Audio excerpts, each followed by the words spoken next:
Hello everyone, welcome to Daily Tech Tutor. Today you'll learn how to write a work visa contract agreement letter.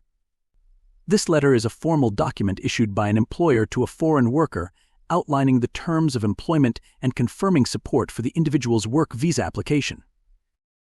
This section is the official header of your work visa contract agreement letter.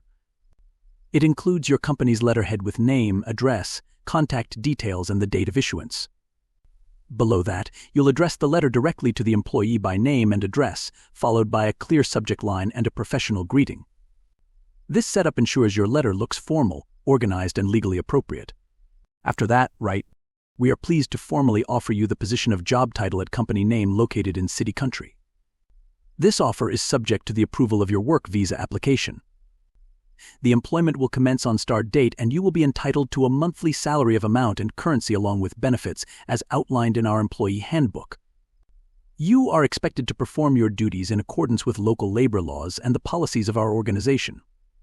This agreement is valid for an initial period of duration, e.g., 2 years with the possibility of extension based on performance and visa renewal.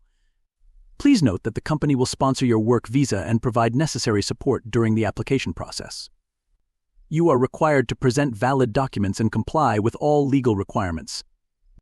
Upon signing this letter, both parties agree to honor the terms stated herein.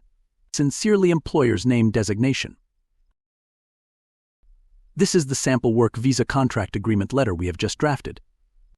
You'll notice how it clearly outlines the job role, employment terms, and visa sponsorship details, while maintaining a professional and formal tone.